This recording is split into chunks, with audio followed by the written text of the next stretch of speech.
সবাই মনে করে সেলস দিলেই প্রমোশন হয়ে যাবে। Sales is not the only criteria for get a promotion. স্টুডেন্টরা আছে যারা ছাত্র জীবনে কিন্তু পড়াশোনার বাইরে খুব একটা কিছু করে না, এই না করাটা কিন্তু তাদের ক্যারিয়ার জীবনে গিয়ে ভালো কিছু হয় না। 2002 একটা কোম্পানি শুরু করলো, 2006 মাত্র 4 ইয়ার্স নাম্বার 1। এটা কিভাবে সম্ভব? এটা কিছু না, জাস্ট ডেডিকেশন। আমি টেকনাফ থেকে তেঁতুলিয়া যত পরিচিত জায়গা ছিল, যতজন ছিলেন সবার সাথে আমি কমিউনিকেট করেছি। মানুষের কিন্তু সক্ষমতা অনেক, আপনি দায়িত্ব দিয়ে দেখতে হবে তাকে টেস্টিং ফেজে, এবং মনিটর করতে হবে যে সে দায়িত্বগুলো ঠিক মতো পালন করতে পারছে কিনা। আমাদের অপথলমিক মার্কেটটা রাইট নাও কত পার্সেন্ট বা কত টাকার? অ্যাকচুয়ালি টোটাল ফার্মাসিউটিক্যাল মার্কেটের বলা হয় যে 1.25 ছিল এক সময়, বাট এটা বেড়েছে এখন 1.5% of the total pharma market বলা যায়। ধরেন টাকা ভ্যালুতে বলা যায় প্রায় 600 কোটি টাকার মার্কেট। 600 কোটি মার্কেট। একজন এমআইওকে বা এমপিওকে কখন আপনার কাছে মনে হবে যে সে আসলে ফিট ফর এরিয়া ম্যানেজার? আমি এক নম্বরে প্রথমে বলবো ইনফ্লুয়েন্সিং পিপল। লিডারের সংজ্ঞাতেই কিন্তু আছে it is an art which influencing people. কোম্পানিগুলো সাধারণত ট্রেনিং ইনভেস্টমেন্ট করতে চায় খুব কম।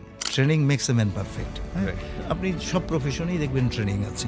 একটা নন পারফর্মারকে আমি পারফর্মার করালাম, এটা কিন্তু আমার ক্রেডিট।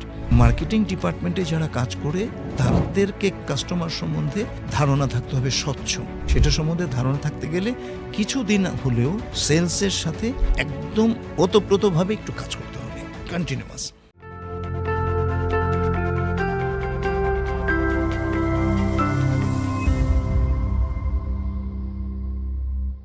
আসসালামু আলাইকুম সবাইকে, শুভ সন্ধ্যা। যে যেখান থেকে আমাদের আজকের sales podcast the sales leadership show দেখছেন, সবাইকেই আমন্ত্রণ জানাচ্ছি আমাদের একটা দুর্দান্ত এপিসোডে। দুর্দান্ত বলছি কেন জানেন? বাংলাদেশের ফার্মা ইন্ডাস্ট্রির অন্যতম একটা ডিভিশন, সেটা হচ্ছে আই ডিভিশন। কীরকম? এই যে আমরা অনেকে চোখের ড্রপ লাগাই, দেন হচ্ছে মলম দেই, রাইট, বিভিন্ন কিছু করি। চোখের যেই ট্রিটমেন্ট, এটার জন্য যেই মেডিসিনগুলো ইউজ হয়, এই জগতে বাংলাদেশের মার্কেটে যেই কোম্পানি সবচাইতে নাম্বার 1, সেই 2006 সাল থেকে এখন পর্যন্ত টানা 20 বছর নাম্বার 1 পর্যায়ে এটা বাংলাদেশকে সার্ভ করছেন, সেই কোম্পানি আর কেউ নয়, সেটা হচ্ছে এরিস্টো ফার্মা। আর সেই এরিস্টো ফার্মার যার নেতৃত্বে আসলে এই নাম্বার 1 পজিশনটা বছরের পর বছর মেনটেন করছেন, যেই সেলসের মানুষ, যার ক্যারিয়ার শুরু করেছেন 1985 থেকে, তিনি আর কেউ নন, এম.এ. ওয়াদুদ, যিনি এক্সিকিউটিভ ডিরেক্টর অপথলমিক ডিভিশনের এরিস্টো ফার্মাতে আছেন। আজকে স্যার আছেন আমাদের সাথে। আমরা স্যারের কাছ থেকে আজকে অনেক বিষয় শুনবো। আমরাই খুবই কিউরিয়াস। আপনারা শেষ পর্যন্ত দেখলে আমি নিশ্চিত আপনারা অনেক জিনিস জানতে পারবেন, যেটা আপনার ক্যারিয়ারকে অনেক সমৃদ্ধ করবে। সো আর কথা না বাড়িয়ে আমন্ত্রণ জানাতে চাই আমাদের ওয়াদুদ স্যারকে। স্যার আসসালামু আলাইকুম। হ্যাঁ, ওয়ালাইকুম আসসালাম। ভালো আছেন আপনি? আলহামদুলিল্লাহ স্যার, অসংখ্য ধন্যবাদ এবং কৃতজ্ঞতা, আপনি আমাদেরকে সময় দিয়েছেন। আপনার এত ব্যস্ততার মাঝখানেও আজকে সারাদিন অফিস করেছেন, তারপরে সময় দিয়েছেন। আমরা খুবই অনার্ড। স্যার, আমার প্রথম প্রশ্ন হচ্ছে যে, ব্যক্তি এম.এ. ওয়াদুদ 1985-এ ক্যারিয়ার শুরু করলেন সিবাগ এগি থেকে। সো আপনার ক্যারিয়ারটা আসলে শুরু করলেন কোন ডেজিগনেশনে, এবং আসলে ঘটনাটা কি আমরা শুনতে চাই প্রথম থেকে? কারণ শুরু থেকে এক্সিকিউটিভ ডিরেক্টর, এটা হচ্ছে আমাদের অনেকের জন্য একটা স্বপ্ন যে আমি একবারে এমপিও থেকে এক্সিকিউটিভ ডিরেক্টর, এরপরে তার কোনো পদ নাই আসলে। সো সেই ডেজিগনেশনে ওঠা, সো এই জার্নিটা আমরা শুনবো, স্টার্টিংটা একটু শুনতে চাই স্যার। ধন্যবাদ। আসলে মানুষের এই ছাত্র জীবনে অনেকের অনেক রকম ড্রিম থাকে। এম ইন লাইফ আমরা মুখস্থ করি, অনেক সময় পরীক্ষায় দেই, ডাক্তার হবো, ইঞ্জিনিয়ার হবো, কেউ হতে পারে, কেউ হয় না। কেউ বিসিএস ক্যাডার হতে চায়, হতে পারে, কেউ হয় না। একটা বড় অংশ কিন্তু তার ড্রিমকে ফুলফিল করতে পারে না। তো এই ক্ষেত্রে দেখা যায় তারা বিভিন্ন পড়াশোনা শেষ করে চাকরি খোঁজে, কোনো এক ধরনের চাকরি, কোন চাকরি খুঁজে এটাও তার উদ্দেশ্যে থাকে, জানে না। ঢুকে যায় চাকরিতে একটা, তারপরে দেখা যাবে কি হয়। আমার যেটা ব্যাপার ছিল যে আমি ছাত্রজীবন থেকেই আমার একটা ইচ্ছে ছিল ফার্মাসিউটিক্যাল ইন্ডাস্ট্রিতে আমার ক্যারিয়ার শুরু করা। কারণ হচ্ছে আমি যেখানে থাকতাম, আমি রাজশাহী শহরে বড় হয়েছি, জন্ম হয়েছে আমার ওখানে। তো ওখানে আমি দেখতাম আমার কিছু বাবার ডাক্তার বন্ধু টন্ধু থাকতো, ওখানে আসতো মেডিকেল রিপ্রেজেন্টেটিভরা।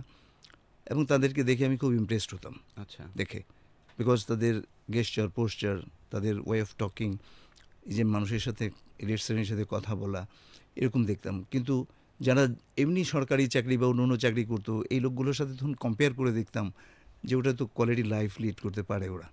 আমাকে ইনফ্লুয়েন্স করেছে ওটা। ওকে। তো আমি কিন্তু তখন থেকেই আমি ডিসিশন নিয়ে ফেলেছিলাম যে ফার্মাসিউটিক্যালে আমি ক্যারিয়ার করব।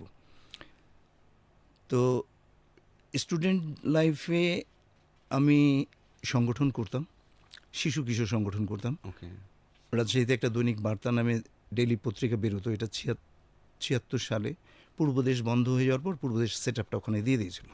তো ওখানে শিশু সংগঠন ছিল একটা, যেমন চাঁদের হাট, কচিকাচার মেলা, ওরকমই ওটা ছিল কিশোর কুড়ির মেলা। আমরা ওখানে সেন্ট্রাল কমিটিতে কাজ করতাম।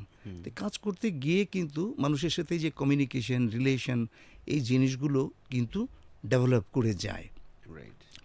তো যখন আমি তখন ইন্টারমিডিয়েটে পড়ি, ওই সময় আমি ওখানে যাই, ওর সাথে সম্পৃক্ত হই, এবং এতে করে দেখা যায় যে আমার মানুষের সাথে কমিউনিকেশন, রিলেশন, বিল্ড আপের বিষয়গুলো একটু একটু গ্রো করছে, আমার ভালো লাগছে।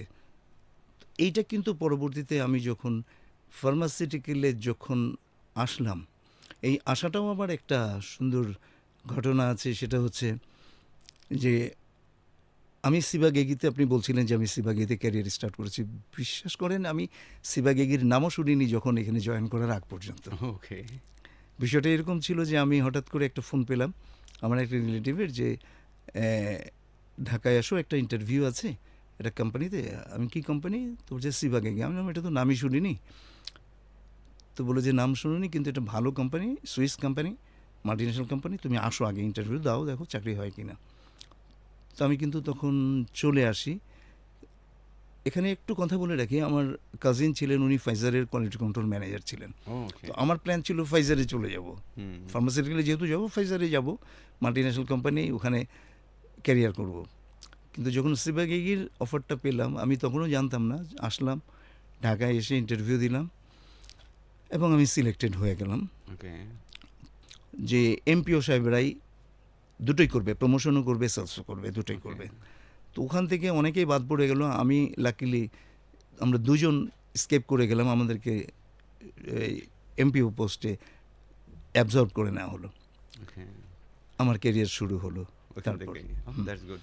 স্যার, তাহলে আপনার প্রথম ক্যারিয়ারটা শুরু হয়, আমরা ধরতেই পারি, as a medical promotion officer in a sense, yes, এবং সেখান থেকে আপনি কাজ শুরু করলেন। সো প্রথমে তো সিবাগেগি, এটা ছিল একটা human health division, pharmaceuticals company. তো সেখান থেকে আপনি কখন আই ডিভিশনটাতে সুইচ করলেন, বা কখনই বা বাংলাদেশে প্রথম আই এর সেগমেন্টটা তৈরি হয়, সেটা যদি আমাদের গুড কোয়েশ্চেন। তো আমি 85-86 এই 2 বছর আমি কিন্তু ফার্মাতে কাজ করেছি। তো সিবাগেগি তাদের একটা প্ল্যান হলো যে বাংলাদেশে অপথলমিক প্রোডাক্ট লঞ্চ করা যায় কিনা। ওকে। তো 1987-এ তারা অপথলমিক প্রোডাক্ট লঞ্চ করলো উইথ দ্য নেম ডিসপারসা। ডিসপারসা। যারা বাংলাদেশে সিনিয়র অপথলমোলজিস্ট আছেন এখনও, প্রবীণ, তারা জানেন ডিসপারসা। নতুন প্রজন্ম হয়তো এই নামটা জানে না।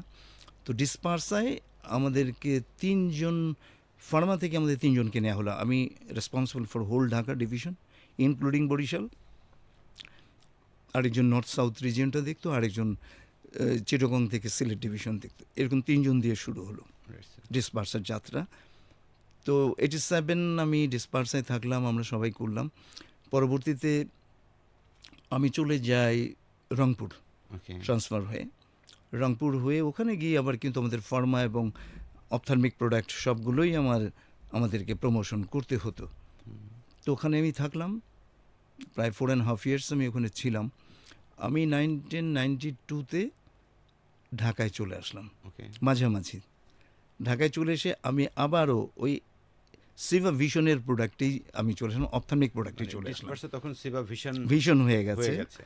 এবং ফার্মা প্রোডাক্ট প্রমোশন বাদ দিয়ে এক্সক্লুসিভ অপথলমিক একটা টিম ছিল, ওই টিমটাই আমরা সিভা ভিশনে আমরা চলে আসলাম। কয়েকজন, 6 জন ছিলাম তখন বোধহয় সারা কান্ট্রিতে। এই ডিসপারসার টিমটা তখন রান করা শুরু করলো। ডিসপারসার টিমটা রান করতে করতে দেখা গেল যে ডিসপার্সার টিম খুব ভালো করছে, তখন অ্যালকন, অ্যালার্গান এগুলোও ছিল। এদিকে আরও কোম্পানি ছিল, আপনারা জানেন আমাদের দেশি কোম্পানি রেমান, রেমান, তারপরে দেখে গ্যাকো, গ্যাকো, তারপরে নিপা কোম্পানি নিপা, ছিল, স্কোয়ারেরও কিছু প্রোডাক্ট ছিল তখন। রাইট। এরকম কিছু কিছু প্রোডাক্ট কেউ কেউ বানাতো। তো সিভা ভিশনের প্রোডাক্টগুলো আসলে, এটা তো সুইজারল্যান্ড থেকে আসতো সরাসরি ইম্পোর্ট হয়ে, এবং ডাক্তারদের অনেক ট্রাস্ট ছিল, মাল্টিন্যাশনাল কোম্পানির প্রতি তাদের একটা আস্থা ছিল, যার জন্য লোকাল কোম্পানিও চলতো, এই মাল্টিন্যাশনাল কোম্পানিগুলোও চলতো। মাল্টিন্যাশনাল কোম্পানি এগুলো ধরেন ডাক্তারদের প্রাইভেট প্র্যাকটিসে এটা বেশি ইউজ হতো, নো ডাউট। হ্যাঁ, হসপিটালেও করতো তারা, ট্রাস্টের একটা ব্যাপার আছে। তো এইভাবে কিন্তু আমরা যাত্রা শুরু করলাম, এবং সিভা ভিশন বাংলাদেশে অপথ্যালমিক মার্কেটে লিড করতো ওই সময়টা। ওই সময়টাতে। জি। তো আমরাও খুব আনন্দ পেতাম, এনজয় করতাম জবটা, যে আমরা লিড করি মার্কেটে। হিউজ প্রেসক্রিপশন, কমিউনিকেশন অনেক ভালো, অপথলমোলজিস্টদের সাথে ভীষণ রকম ভালো একটা সম্পর্ক। এই করতে করতে তারপরে আমি মাঝখানে চিটাগং রিজিয়নটা আমি পরে দেখি, ট্রান্সফার হয়ে যাই 99-এ ঢাকা থেকে। 2002-এ তখন এই অ্যারিস্টো ফার্মা, তারা কিন্তু অনেক আগে থেকেই অপথ্যালমিক প্রোডাক্ট ইম্পোর্ট করতো গ্রিস থেকে। ওকে। অনেক পুরনো অপথলমোলজিস্ট যারা আছেন সিনিয়র, ওনারা এখনও জানেন যে ওনারা ওই সময় ওই প্রোডাক্টগুলো অনেক ভালো লিখতেন, এবং যেহেতু মাল্টিন্যাশনাল একটা ফ্যাসিনেশন ছিল তখন, আমরা জানি, কাজে এই প্রোডাক্টগুলো খুব ভালো চলতো মার্কেটে। তো আমাদের চেয়ারম্যান এমডি স্যার, ওনার খুব ইচ্ছে ছিল যে একটা অপথ্যালমিক প্ল্যান্ট বাংলাদেশে করা যায় কিনা ফার্মার পাশাপাশি, ইম্পোর্ট না করে। তো 2002-এ আমাদের অপথ্যালমিক প্ল্যান্ট তৈরি হয়ে যায়, এবং actually offer goes to my head. Okay. তো আমার কাছে যখন আসলো, আমি চিন্তা করে দেখলাম মাল্টিন্যাশনাল কোম্পানি ছেড়ে আবার নতুন একটা কোম্পানি। আর একটা কোম্পানিতে যাব, যে কোম্পানি শুরুই হয়নি, আমাকে দিয়ে শুরু করবে।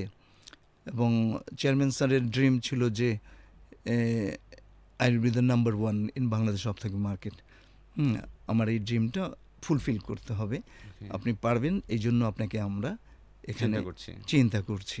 তো স্যার, আপনি তো তখন একটা এস্টাবলিশড জব করতেন, কারণ সিভাগ এগি মানে হচ্ছে একটা মাল্টিন্যাশনাল কোম্পানি, সুযোগ সুবিধা থেকে শুরু করে সব কিছুই তো ফ্যাসিলিটিস অন্যরকম। তো সেটা রেখে একটা লোকাল কোম্পানি শুরুই করে নাই, সেখানে রিস্কটা যে নিতে পারলেন কিভাবে স্যার আসলে? খুব ভালো, অত্যন্ত গুরুত্বপূর্ণ প্রশ্ন। আমার কালিগ যারা নোভার্টিসে ছিল, তারা কিন্তু আমাকে এই বাধা দিয়েছে যে তুমি কি করছো, তুমি একটা স্ট্যাবলিশ কোম্পানি, মাল্টিন্যাশনাল কোম্পানি ছেড়ে তুমি কোম্পানিতে যাচ্ছ যেখানে শুরুই হয়নি, তোমাকে দিয়ে শুরু হবে, you will lose the job. আমি চিন্তা করলাম যে ওদের কথা শুনে তো আর আমি কাজ করছি না, আমার একটা নিজের মধ্যে একটা কেমন জানি প্রেরণা কাজ করতো, ওকে। যে আমার মধ্যে কি কি স্ট্রেংথগুলো আছে। তো আমি দেখলাম যে দীর্ঘদিন সিভা ভিশনে কাজ করে আমি ডক্টরস কমিউনিটিতে অপথলমোলজিস্টদের কাছে পার্টিকুলারলি আমার একটা খুব ভালো রেপোর্ট তৈরি হয়েছে, ওকে।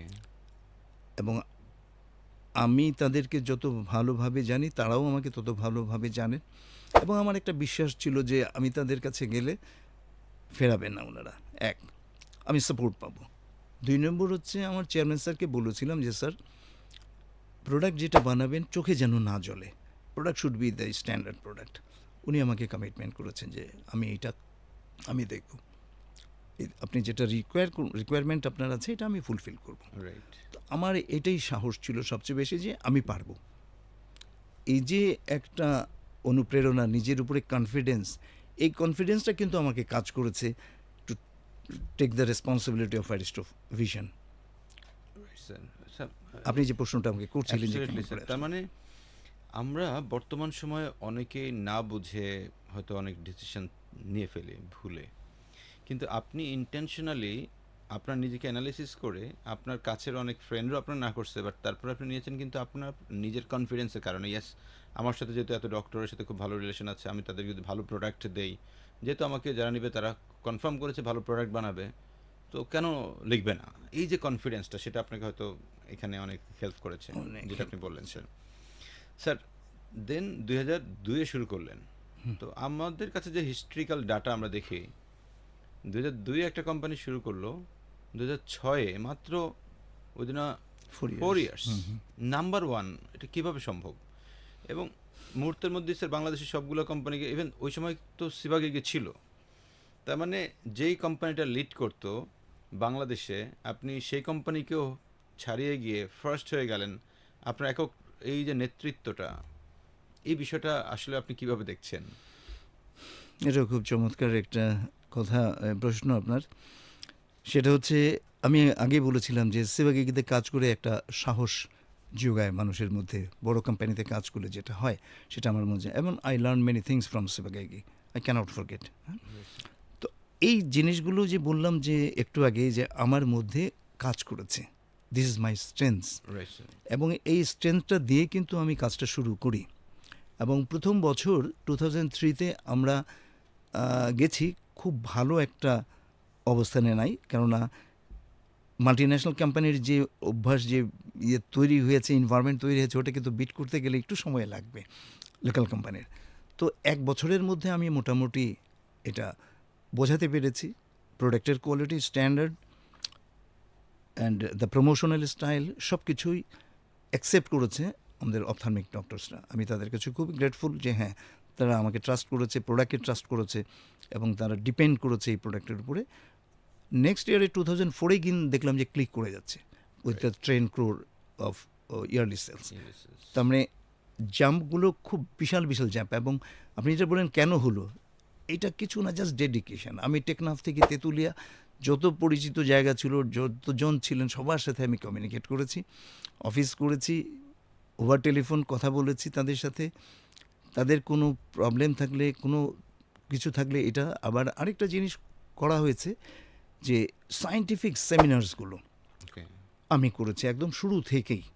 তখন তো সায়েন্টিফিক আসলে অনেক ভ্যালু ক্যারি করতো। তো এইভাবেই কিন্তু প্রমোশনটা হয়ে গেছে। ডক্টরদের ট্রাস্ট, আমাদের প্রমোশন, আমাদের সাহস, আমাদের ম্যানেজমেন্টের সাপোর্ট, সব কিছু মিলেই কিন্তু একটা এন্ড রেজাল্ট আসছে।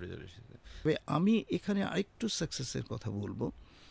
আমরা কিন্তু মার্কেটিং করতে গেছি, আর শুধু যে প্রমোশন করেছি প্রোডাক্ট নিয়ে। প্রথমে প্রোডাক্ট নিয়ে আমি যাই, তখন দেখি অলরেডি সিলেক্টেড হয়ে গেছে সব পুরনো যেগুলো চলে ওগুলো প্রোডাক্ট নিয়ে। তো আমরা কিন্তু নতুন নতুন মলিকুলস অনেক দিয়েছি অ্যারিস্টোভিশন থেকে, প্রথম থেকেই। আমরা সেকেন্ড জেনারেশন ফ্লোরোকুইনোল ছিল, আমরা থার্ড জেনারেশন লঞ্চ করে দিয়েছি। সিভাগেগের ছিল সেকেন্ড জেনারেশন সিভাভিশনের, আমরা থার্ড জেনারেশন লঞ্চ করেছি 2004-এ, ফার্স্ট টাইম। অনেকে চলে আসে থার্ড জেনারেশন, তো মানুষ নতুন জেনারেশনকে অ্যাকসেপ্ট করবে। এরকম যেমন এনএসএইড গ্রুপের মধ্যে আমরা কিন্তু 2টা এনএসএইড আমরা ফার্স্ট টাইম লঞ্চ করেছি, এবং আমরা স্টিল লিড করছি। আমরা অ্যান্টি গ্লোকোমা অনেকগুলো প্রোডাক্ট রেঞ্জ, আগে এক সময় ছিল ধরুন অ্যাক্টিমোলল মিলিয়েট অথবা পাইলোকার্পিন, এগুলো প্রোডাক্ট ছাড়া মার্কেটে ছিল না। আমরা কিন্তু এখন বিশ্বের আধুনিক ওষুধগুলো আমরা কিন্তু এখন লঞ্চ করেছি, যেটা এলডিসি কান্ট্রি হিসেবে আমাদের প্রায়োরিটি আছে পাই। ইভেন অনেক ইন্ডিয়াতেও এগুলো প্রোডাক্ট অনেক সময় লঞ্চ করতে পারেনি, অন্য অন্য যেগুলো এলডিসি ছাড়া যেগুলো দেশ, ওরাও এখনও পারেনি বিকজ অফ প্যাটেন্ট ব্যারিয়ার। তো আমরা কিন্তু এই কাজগুলো করেছি, নতুন নতুন মলিকিউলস দিয়েছি, এবং এটা কিন্তু ডক্টররা অনেক অ্যাপ্রিসিয়েট করেছে। তো যার জন্য কিন্তু এই যে ট্রাস্টটা তৈরি হয়ে গেছে, আমরা যে সেলস গ্রোথটা আসছে কিন্তু নতুন মলিকুলস থেকে আসছে পরবর্তীতে, এভাবেই চলে আসছে। স্যার, সো আপনি তো স্যার তাহলে এখানে নতুন অনেক প্রোডাক্টের মানে ফার্স্ট দেখালেন বা সব কিছু মিলিয়ে করলেন। বাংলাদেশে এমনিতে আমাদের অপথলমিক মার্কেটটা রাইট নাও কত পার্সেন্ট বা কত টাকার ওভারঅল মার্কেট? এটাও একটা জানার বিষয় আসলে সবারই, যে আসলে কত, how big the market is, তাই না? অ্যাকচুয়ালি টোটাল ফার্মাসিউটিক্যাল মার্কেটের বলা হয় যে 1.25 ছিল এক সময়, বাট এটা বেড়েছে এখন 1.5% of the total pharma market বলা যায়। ধরেন টাকা ভ্যালুতে বলা যায় প্রায় 600 কোটি টাকার মার্কেট। 600 কোটি টাকার মার্কেট, দ্যাটস গুড। খুব বড় মার্কেট না, কিন্তু if you go to India, ওখানেও কিন্তু 1.5 of the total pharma market. I ask the people, হ্যাঁ, যে তোমাদের এখানে কত মার্কেট? তো ওরা বলছে যে 1.5। এখন 1.5 তো ওদের ওখানে ভলিউম তো অনেক বেশি, ওদের ফার্মা মার্কেট অনেক বড়, মানুষ বেশি, ফার্মা মার্কেট বড়। তবে আমাদের দেশে এটা 600 কোটি টাকা। স্যার, আমার এবার একটু জানতে চাও আপনার কাছে, ধরেন আপনার তো এত বড় ক্যারিয়ার সাকসেস, সো এইখানে যারা মেডিকেল প্রমোশন অফিসার, এটা একটা first entry level. So I ভিশনের, সরি আই গ্রুপের বা আই ডিপার্টমেন্ট নিয়ে যারা কাজ করে, আই সেগমেন্ট নিয়ে যারা কাজ করে, এই সেগমেন্টের যারা এমপিও, তাদের কোন 5টা কোয়ালিটি আপনার কাছে মনে হয় যে থাকলে তারা এই সেগমেন্টে আপনার মতো এরকম ক্যারিয়ারে অনেক প্রোগ্রেস করতে পারবে? খুব কঠিন প্রশ্ন এবং খুব প্রয়োজনীয় প্রশ্ন এটা। উম, প্রথমে আমি বলবো যে একটা এমপিও বা এমআইও যখন জয়েন করবে তাকে কিছু কিছু জিনিস দেখতে হবে। প্রথমে তাকে সাহসী হতে হবে। আমি মনে করি এই প্রফেশনে যারা আসবে বা যাদের আসা উচিত বা এখনও জবে আসেনি বা আসবে, তাদের প্রথমে বলতে হবে যে সাহস থাকতে হবে, রাইট স্যার, বুদ্ধিমান হতে হবে। Right sir. আর যারা এমপি অলরেডি চলে আসছে তাদেরকে বলবো তাদের নলেজেবল হতে হবে, যে প্রোডাক্ট সেল করবে they must know the product. Basic sir. Basic নলেজগুলো অ্যাটলিস্ট থাকতে হবে, থাকা খুব অত জরুরি। টিপে দরকার নাই। রাইট হ্যাঁ, বেসিক নলেজগুলো থাকতে হবে, তাকে সাহস হতে হবে এবং তাকে বুদ্ধিমান হতে হবে। আরও দুটো জিনিস থাকবে, একটা হচ্ছে কাস্টমারের সাথে রিলেশন বিল্ড আপ ক্যাপাসিটি। ওকে, এইটা অনেকে ইন্ট্রোভার্ট ছেলে আছে, ইন্ট্রোভার্টদের এই জায়গা না, এক্সট্রোভার্ট হতে হবে। তাদের রিলেশন বিল্ড আপ ক্যাপাসিটি ভালো থাকতে হবে এবং কমিউনিকেশন স্কিলটা ভালো থাকতে হবে। ভালো থাকতে হবে। রিলেশন আছে বাট কমিউনিকেশন নাই, আবার হবে না। কমিউনিকেশন আছে রিলেশন ভালো না, হবে না। হবে না। আমি আপনাকে একটা কথা বলি, আমি যখন স্কুল পড়ি তখন আমি খুব, সবাই বলতো এই খুব সুবোধ ছেলে একটা, সুবোধ ছেলে। সুবোধ ছেলে, খুব ভালো ছেলে। আমি ক্লাস 10-এ যখন পড়ি আমি গুড কন্ডাক্টের জন্য ফার্স্ট প্রাইজও পেয়েছি। ওকে, স্যাররা সিলেকশন করেছে যে ওকে গুড কন্ডাক্টের ফার্স্ট প্রাইজটা দেওয়া হোক, কথা কম বলা হতো। আমি যখন কলেজে পড়লাম তখন ওই যে আপনাকে বললাম আমি সংগঠনে চলে আসলাম, শিশু সংগঠন। ওখানে করতে গিয়ে তো আপনার পাবলিক কমিউনিকেশন লাগবে, কথা বলতে হয়, যোগাযোগ করতে হয়, মানুষের সাথে অর্গানাইজ করতে হয়। তো এই করতে গিয়ে কিন্তু আমার ভোকালটা বেড়ে গেছে, তখন কথা বলার একটা তাড়না তৈরি হয়েছে। মানুষের সাথে কিভাবে কথা বলা যায়, কিভাবে কথা যায়, বিহেভিয়ার টার্মগুলো কি, এগুলো এখন অনেক আমাদের স্টুডেন্টরা আছে যারা ছাত্র জীবনে কিন্তু দেখা যায় পড়াশোনার বাইরে খুব একটা কিছু করে না। করে না। এবং এই না করাটা কিন্তু মানে একটা কো ক্যারিকুলাম একটা অ্যাক্টিভিটিস থাকা দরকার আছে। এই না করাটা কিন্তু তাদের ক্যারিয়ার জীবনে গিয়ে ভালো কিছু হয় না। হয় না, রাইট। আমি ধরেন স্টুডেন্ট জীবন লাইফে আমি রাজশাহী বেতারেও আমি ছোটোখাটো প্রোগ্রাম করেছি। তখন আমি একটা লিটল ম্যাগাজিনও বের করতাম, বছরে 2টা বেরোতো, ছোট্ট। আর ওই সংগঠনে যখন ছিলাম সবাই লিখতো, আমারও একটা এনভায়রনমেন্ট, আমারও একটা নেশা চেপে গেছে, আমিও 2-একটা লিখি, তো মাঝে মাঝে লিখেছিও। এখন লেখা হয় না, আমার জবে এসে আর আমি ওই ইয়েতে যেতে পারি নাই। কিন্তু ওদের সাথে একটা এখনও ভালো লাগাটা আছে, এখনও বন্ধুরা যারা আছে লিখিয়ে বন্ধুরা, ওদের সাথে কমিউনিকেশন হয়। কোনো জায়গায় অনুষ্ঠানে ডাকলে আমি যদি ফ্রি থাকি আমি যাই, অ্যাটেন্ড করি মাঝে মধ্যে। তো ওই যে কথাটা বলা হলো যে যারা ইন্ট্রোভার্ট তারা কিভাবে এই প্রফেশনে আসবে, যদি তারা মনে করে এই প্রফেশনে আসবে, মার্কেটিং সেলসে কাজ করবে, তাদেরকে ওই যে বললাম কথা বলার ইয়েটা বাড়াতে হবে। এটা একা একা হতে পারে, ঘরের ভিতরে একা একা কথা বলতে হবে, মানুষের সাথে কথা বলতে হবে, বন্ধুবান্ধবের সাথে কথা বলতে হবে। কথা বললেই আমার মনে হয় এই প্র্যাকটিসটা চলে আসবে। Very good sir. আমি রিসেন্টলি তো আপনাদের কোম্পানিতে ট্রেনিং করিয়েছি, সো তখন আমি আপনার সম্পর্কে একটু জানার চেষ্টা করছিলাম। তো আপনার একজন কলিগ, উনি, আমি নাম বলছি না, উনি বলছিলেন যে আমার এই কেরিয়ারে আসা স্যারের হাত ধরে, এবং আমি তখন ঢাকায় কাজ করতাম। স্যার আমাদেরকে প্রথম অবস্থায় যেটা হয়েছিল যে আমি তো সরাসরি ওনাকে রিপোর্ট করতাম, তো উনি আমাদেরকে ধরে ধরে কিভাবে লিটারেচার পড়বো, কিভাবে লিটারেচার ধরবো, কলম কোথায় ধরবো, কী ড্রেস পরবো, কিভাবে দাঁড়াবো, প্রত্যেকটা জিনিস স্যার আমাদেরকে ধরে ধরে ধরে ধরে শিখেছে। That's true. এই জিনিসটা শোনার পর আমার কাছে মনে হয়েছে একটা প্রশ্ন আস্ক করা যেতেই পারে, সেটা হচ্ছে একজন ফার্স্ট লাইন ম্যানেজার, যারা এখন বর্তমানে এরিয়া ম্যানেজার নামে আমাদের কাছে পরিচিত, এই এরিয়া ম্যানেজারদের এমন কি কি কাজ করা দরকার তার কলিগদেরকে ডেভেলপ করার জন্য বা তাকে পারফর্ম করার জন্য? কোন 5টা কাজকে আপনি মনে করছেন যে এই 5টা কাজ করা দরকার? খুব ভালো, মানে খুব গুরুত্বপূর্ণ একটা প্রশ্ন, এবং ওই যে পোস্টার কথা বললেন এটা খুব গুরুত্বপূর্ণ একটা পোস্ট, এরিয়া ম্যানেজার, তো ফার্স্ট লাইন ম্যানেজার। আমাদের দেশে ফার্স্ট লাইন ম্যানেজারদের যে অ্যাক্টিভিটিস অনেক ক্ষেত্রেই দেখা যায় যে নতুন যারা এমআইও তাদেরকে লিডার তৈরি করার ক্ষেত্রে খুব একটা ভূমিকা থাকে না।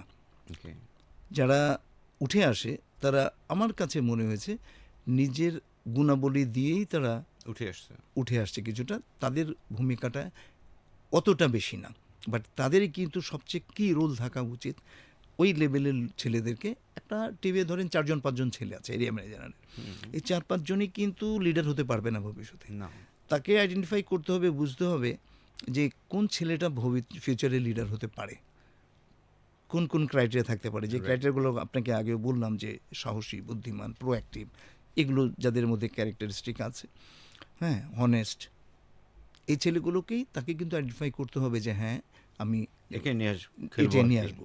এবং তাদেরকে যেটা করতে হবে প্রথমে, লিডারকে যেটা আপনি বললেন যে একটা লিডারের কোন ক্রাইটেরিয়াগুলো থাকা উচিত একটা লিডারের, যেটা টিমকে বিল্ড আপ করতে পারে। আমি 1 নম্বরে প্রথমে বলবো ইনফ্লুয়েন্সিং পিপল। ওকে, ইনফ্লুয়েন্সিং পিপল বলতে লিডারের সংজ্ঞাতেই কিন্তু আছে, it is an art which influencing people. সেই আর্টটা কি? আপনার লিডারের চাল চলন, তার লাইফস্টাইল, তার ওয়ে অফ টকিং, সব কিছু, তার বিহেভিয়ার প্যাটার্ন, এগুলো টিম মেম্বারদের ভালো লাগতে হবে।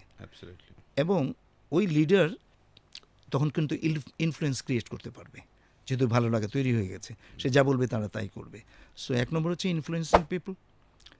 তারপরে আমি বলবো তার মধ্যে ক্রিয়েটিভিটি সেন্স থাকতে হবে। 3 নম্বর হচ্ছে কমিউনিকেশন স্কিল ভালো থাকতে হবে, কমিউনিকেশনটা যেন ভালো থাকে। তারপরে আসা যায় তার এমপ্যাথি থাকতে হবে, থাকতে হবে। এবং আমি লাস্টে বলবো যে একটু ফিউচার ফোরকাস্টিং, একটু ভিশনারি যেন থাকে, এই কয়েকটা গুণ তার মধ্যে থাকতে হবে। হ্যাঁ, এইগুলো থাকলে সে কিন্তু তার টিমটা সুন্দরভাবে লিড করতে পারবে, এবং এই প্র্যাকটিসগুলো যদি সে করে সেও কিন্তু উপরে উঠে আসবে। স্যার, আমার এটার সঙ্গে একটা সাপ্লিমেন্ট কোয়েশ্চেন আর কি, সেটা হচ্ছে একজন এমআইওকে বা এমপিওকে কখন আপনার কাছে মনে হবে যে সে আসলে ফিট ফর এরিয়া ম্যানেজার? একটা তো হলো যে সে পারফরমেন্স করতেছে, performance is a different game. সে সেলস করতেছে, প্রেসক্রিপশন করতেছে। যেমন কিছুদিন আগে আমাকে একজনে ফোন করে বলতেছে যে ভাইয়া, আপনার কাছে একটা প্রশ্ন ছিল। ধরেন আমি আমার কোম্পানিতে আছি, কোম্পানির সেলস আমি ভালো করতেছি, প্রতি মাসে আমার 100 অ্যাবাভ হচ্ছে, আমার প্রেসক্রিপশন 100 অ্যাবাভ হচ্ছে, কিন্তু আমার তো প্রমোশন হচ্ছে না। তো আমি কি চাকরিটা ছেড়ে দিব নাকি আমি অন্য কোথাও যাব? তো এখন এই যে লোকজন জানে না যে আসলে তার কোন প্যারামিটারের কারণে তার প্রমোশনটা হবে। এখন অনেকে মনে করে আমি তো সেল করতেছি, আমি তো প্রেসক্রিপশন বানাচ্ছি, আমার দিবে না কেন?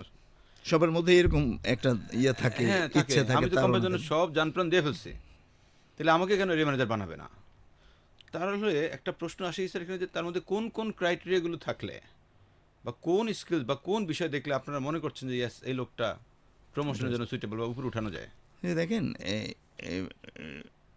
পারফরমেন্সের একটা সংজ্ঞা বলে, যতটুকু আমরা জেনেছি বুঝেছি। এখন যারা পারফর্ম করছে সেলসে, কেউ যদি মনে করে শুধু সেলস পারফরমেন্স করলেই আমি লিডার হয়ে যাব, পরবর্তীতে প্রমোশন পাবো, হ্যাঁ, একটা প্রমোশন পেতে পারে, এমআইও থেকে সিনিয়র এমআইও হতে পারে, সেটা হবে, এটা হবে। লিডার হতে গেলে হবে কি, তখন ওই জায়গাটায় একটা ব্যারিয়ার তৈরি হবে যে sales is not the only criteria for get a promotion. সেক্ষেত্রে তাকে বলবো যে সেলস, এটা কিন্তু সবাই মনে করে সেলস দিলেই প্রমোশন হয়ে যাবে। সেলস হচ্ছে একটা ক্রাইটেরিয়া অনেক কিছুর মধ্যে। তার নলেজেবল কি না, তাকে সে তো বস হলে তাকে তো সিনিয়র ডক্টররাও তো তার কাছে জানতে চাইবে সে নলেজেবল কি না, প্রোডাক্ট নলেজ আছে কি না। সে সেলস ঠিক থাকতে হবে, তার প্রোডাক্ট নলেজ ঠিক থাকতে হবে, তার ইন্টারপার্সোনাল রিলেশন থাকতে হবে, যে কলিগসদের সাথে, টিমের মধ্যে অন্যদের সাথে তার বন্ডিংটা কীরকম, কাস্টমারের সাথে তার রিলেশনটা কেমন, নাকি শুধু সেলসই করে। এই জিনিসগুলো কমিউনিকেশন স্কিলটা কেমন, এই যে কথাগুলো বললাম খুব বেশি না, এই কয়েকটা জিনিসই যদি সে ডেভেলপ করে যায়, he can get the promotion. আমি বলবো he is the right person to get promotion further. First line manager তো Absolutely হয়ে যাবে। এই কটা জিনিস স্যার আমি আপনার সঙ্গে জাস্ট একটা জায়গায় একটু অ্যাড করতে চাই। একবার আমার যতটুকু মনে পড়ে, আমি যখন এমপিও ছিলাম অপসনিনের কুমিল্লাতে, সো বসরা যখন মান্থলি মিটিং আসতো ঢাকায়, তো অনেক সময় আমাকে অ্যাসাইন করে আসতো। আমি কিন্তু জুনিয়র, তো বলতো যে ইউসুফ এটা আপনি দেখবেন, আমাকে আপনি ফোরকাস্টটা পাঠাবেন এবং দিন শেষে আবার কত হলো সেটা আবার জানাবেন। তো আমি দেখতাম যে আমাদের টিমে আরও সিনিয়র কলিগ যারা ছিল, কিন্তু তাদের কিন্তু দায়িত্বটা দিত না, আমাকে দিছে। তো এইটা পরে মিলাতে পারছি সূত্রটা, আগে তো মিলাতে পারি না, ওই সময় পারি নাই, কারণ পরে মিলিয়েছি যে আমার দ্রুতই প্রমোশন হয়েছিল।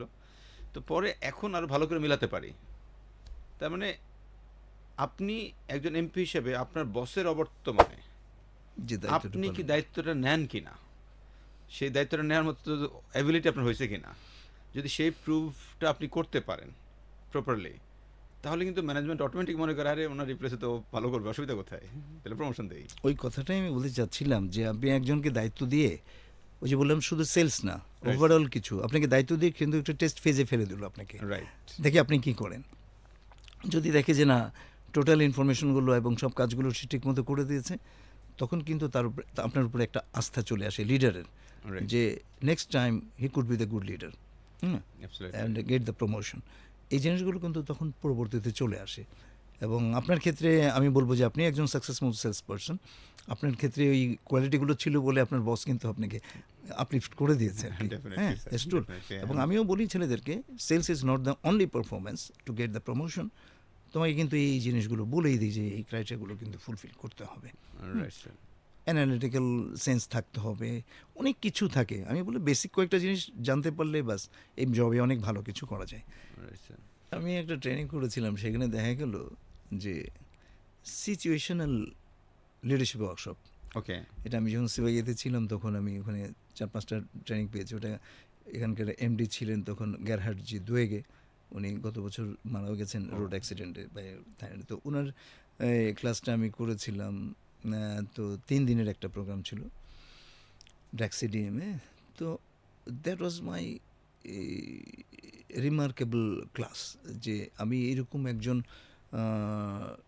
টিচারই বলবো তাকে, ওনার একটা ক্লাস করতে পেরেছি, এত মেথডিক্যাল।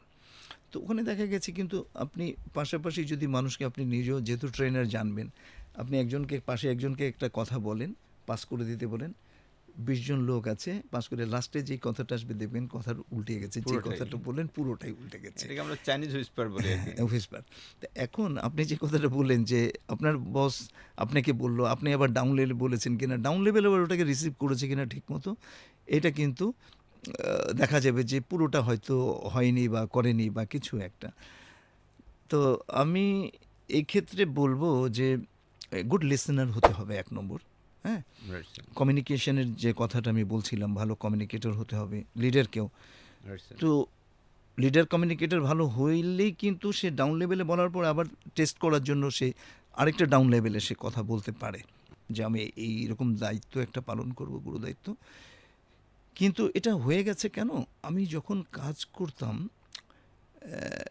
আমি কিন্তু খুব সিনসিয়ারলি জব করতাম, এবং আমার কাছে মনে হয়েছে যারা একদম এন্ট্রি লেভেলে আছে তাদেরকে বলবো যে ফাউন্ডেশনটা যদি খুব ভালো না হয়, যেমন আপনি বিল্ডিং বানাবেন, ফাউন্ডেশন যত ভালো হবে আপনি কিন্তু উপরে উঠতে পারবেন, রাইট। তাই না? ফাউন্ডেশন যদি দুর্বল হয় আপনি খুব 2তলা 3তলার উপরে আর উঠতে পারবেন না কিন্তু। সো মার্কেটিং, ফার্মাসিউটিক্যাল মার্কেটিংয়ে কিন্তু আমি বলবো এই ডাউন লেভেলে, এন্ট্রি লেভেলে কাজটা, এমআইও এসএমআইও লেভেলে যে কাজটা করে, এই কাজটা সময় নিয়ে, সময় দিয়ে মার্কেটে by heart, by head, by heart, by হ্যান্ডে যদি কাজ করে, 3H আন্তরিকভাবে 3H যদি কাজ করে, আমি বলবো যে সেই কাজটা যে শিখবে, ওইটার ফাউন্ডেশনটা যত স্ট্রং হবে সে কিন্তু উঠতে পারবে। তত উপরে উঠতে পারবে। Right. এবং আমি আমাকে নিয়ে যখন অ্যানালাইসিস করি, আমি চিন্তা করি যে আমি কিন্তু ওই লেভেলে অনেক বেশি কাজ করেছি। আমার বস আমাকে সুপারভাইজ করছে কি করছে না, নো ম্যাটার, আমি দেখি নাই। আমার জব আমাকে ডান করতেই হবে, আমি পুরোপুরি কাজ করে দেন আমি কিন্তু ঘরে ফিরতাম। এটা আমার কেমন একটা প্র্যাকটিসে কিন্তু স্যার চলে এখন তো আসছিল। দেখা যায় বর্তমান প্রজন্ম ক্ষেত্রে, অনেকের ক্ষেত্রে, আমি বলছি না সবাই, অনেকের ক্ষেত্রে যেটা দেখা যায়, বস ফোন দিয়ে তাকে মনিটরিং করতেছে, তাকে অত মার্কেটে পাচ্ছে না, মানে সে সেলফ মোটিভেটেড তো আসলে কাজ খুব কম করে এখন, যেটা আপনি যে টাইমটাতে ছিলেন এই টাইমটাতে হয়তো এটা অনেক বেশি ছিল। তো এখন বসের সাথেও কিন্তু কলিগদের একটা বড় দূরত্ব তৈরি হয়েছে। এখন আমার এখানে যে একবার খুব স্পেসিফিক প্রশ্ন স্যার আপনার কাছে, বস তার কলিগের লাইফে, সেটা যেই লেভেল থেকে হোক, সেটা হোক রিজনাল ম্যানেজার, হোক উপরের লেভেল, সে তার ইমিডিয়েট যিনি সুপারভাইজি, তার লাইফকে ভ্যালুয়েট করার জন্য কি কি কাজ করতে পারে? যেমন যদি আমি একটা উদাহরণ দিয়ে বলি, যে তাকে প্রতিদিন ট্রেনিং করানো, অন জব ট্রেনিং, তাহলে এটা তার লাইফে ভ্যালুয়েট হতে পারে। এরকম আর কি কি ভ্যালুয়েট করতে পারে একজন manager? Training makes a man perfect, এটা তো আপনিও জানেন Right, sir. যেহেতু ট্রেনার। হ্যাঁ, তবে ট্রেনিং যেটা দেয়া হচ্ছে, আমি মনে করি এটা একদমই আমি বাই হার্ট মনে করি, একজন ছেলের ট্রেনিং যা হবে, একটা হোক, দুটা হোক, চারটা হোক, প্রত্যেকটা ট্রেনিংয়ে কিন্তু নতুন কিছু থাকে শেখার। ডেফিনেটলি। এবং সে যদি মনে করে যে আমি এখান থেকে ট্রেনিং থেকে অ্যাটলিস্ট 20 থেকে 30% আমি অ্যাবজর্ব করব এবং প্র্যাকটিস করব, রাইট। তাহলে কিন্তু সে নিজেকে আলাদা একটা জগতে নিতে পারে। জগতে নিতে পারবে এবং আলাদা উচ্চতায় নিয়ে চলে যাবে সে Right. নিজেকে। কিন্তু প্র্যাকটিস করতে হবে, শিখতে হবে, জানতে হবে। আমাদের আসলে অনেকেই দেখা যায় ট্রেনিং করি ঠিকই, পরবর্তীতে ওটা প্র্যাকটিস করি না। Right sir. হ্যাঁ, যেমন আমাদের একটা ছিল, আমি যখন এন্ট্রিতে ঢুকলাম সেবাগাগিতে, তখন SSTC বলে একটা ট্রেনিং ছিল, সেলিং স্কিল ট্রেনিং কোর্স। ওকে। এটা হচ্ছে এন্ট্রি লেভেলের ট্রেনিং, সবার জন্য এটা। এবং ওই যে ট্রেনিং করে গেলাম, ওটার আবার ফলো আপ কোর্স আছে, SSFW, selling skill follow up workshop. Okay. তুমি যে ট্রেনিং করে গেলা, ওখানে গেলা, কেস হিস্ট্রি দিল, অনেক কিছু করলো, ওইটা ফলো আপ আবার ডেকে নেওয়া হয় কয়েক মাস পর, ফলো আপ ওয়ার্কশপ করা হতো যে ওইটা পারফেকশন হলো কি না। তারপরে SLW পেয়েছি আমরা, নোভারিস কল এক্সেলেন্স পেয়েছি, সিচুয়েশন লিডারশিপ ওয়ার্কশপ পেয়েছি। এগুলো স্যার, এখন এইগুলোর ভেতরেই এগুলো তো ধরেন কোম্পানি করায় স্যার, আমার এগুলো প্রশ্ন হচ্ছে, কোম্পানি। কিন্তু লিডার কি করবে? ম্যানেজার কি করবে? ম্যানেজার তো হচ্ছে তাকে অন জব ট্রেনিং শেখাচ্ছে, কিন্তু না, এর না, বাইরে না। আর কি করতে পারে? ম্যানেজার এখন কি করবে? ম্যানেজার ধরেন ওই লোকগুলোকে যারা ওখানে আছে, যারা ট্রেনিং করলো, এই ট্রেনিং যারা করলো তাদেরকে প্রথমে একটু কথা বলতে পারে, তুমি কি শিখলা, Right, শিখলা না, right. একটু নার্চার করলো, তখন হবে কি তার কিন্তু একটা, তার মানে কী কী শিখলাম, সে দেখা যাবে যে অনেক সময় কি বলতে কি বলে ফেলবে, এবং যারা ওখানে অ্যাবজর্ভ করেছে তারা কিন্তু বলবে যে আমি এটা এটা শিখেছি। ম্যানেজার বলবে যে ওকে অল রাইট, তুমি এই যে জিনিসগুলো শিখেছো এটার মধ্যে কোনটা কোনটা তুমি ইমপ্লিমেন্ট করবা। রাইট। তুমি ইমপ্লিমেন্ট করো। এই তোমার কলিগদেরকে যে যারা যারা খারাপ, অনেক কিছুই আপনারা তো শেখান ওই জিনিসগুলো ওয়ার্কশপের মধ্যে, ওই জিনিসগুলো যদি তারা কিছু কিছু ইমপ্লিমেন্ট করে, এতেই এনাফ, ওই টিম কিন্তু অনেক ডেভেলপ হয়ে যায়, এবং যাকে Right, sir. যে ট্রেনিংটা নিল তারও কিন্তু ডেভেলপমেন্টটা চলে আসবে, আমার বিশ্বাস। Right, sir. এবং আমি মনে করি এটা, এবং ট্রেনিং করে আসলো কিন্তু আমি কিছুই বললাম না বেইং এ ম্যানেজার, আমি কিছুই বললাম না, সেগুলো হ্যাঁ কেমন হলো, হ্যাঁ খুব ভালো, বাস, তাহলে কিন্তু অলগন। Validation ও হবে কি না জানলো আর না, কি। ভ্যালিডেশন হলো না, যে ও কি জানলো না জানলো আমি নিজেই জানলাম না, ঠিক আছে? Right, sir. তো এই জন্য তাদের মধ্যে যদি একটু জবাবদিহিতা থাকে, তখন কিন্তু তারা এই জিনিসগুলো করবে এবং ওটা ইমপ্লিমেন্ট করলে দেখা যাবে ইট ওয়ার্কস। কোনো একটা ক্যাম্পেইন আসলো, তো টিমের কাছে ক্যাম্পেইন আসলো, তো আপনার কাছে যেই কলিগটাকে মনে হয় যে সে যোগ্য, এই ক্যাম্পেইনে বলেন যে ভাই ইউর ক্যাম্পেইন, আমি আপনাকে ব্যাকএন্ড থেকে সাপোর্ট দেবো, বাট আমাদের টিমের এই টোটাল ক্যাম্পেইনটা আপনি তুলে নিয়ে আসবেন। তার যার সাথে কথা বলা দরকার কথা বলবেন, যার যতটুকু দেওয়া দরকার দেবেন, টার্গেটিং এভরিথিং। তখন হবে কি যে ওই এমপিওরা যে এই দায়িত্বটা পাইলো, তার মধ্যে কিন্তু অনেক জায়গায় কাজের একটা গতি আসবে, কাজের গতি আসবে, সে থিঙ্কিং ক্যাপাসিটি বাড়বে, যেগুলো আপনি বললেন স্যার, যে দক্ষতাগুলো, তখন হ্যাঁ কম্পিটেন্সি ডেভেলপ ইন্টারপার্সোনাল কমিউনিকেশন বলেন, বা অনেক কিছু ডেভেলপ করছে। করবে। সো মেবি সেও একদিন এরকম বলে যে আপনার সাথে আপনার সাথে আমি এখানে একটু যোগ করতে চাই, খুব স্যার। ভালো বলেছেন আপনি। স্যার।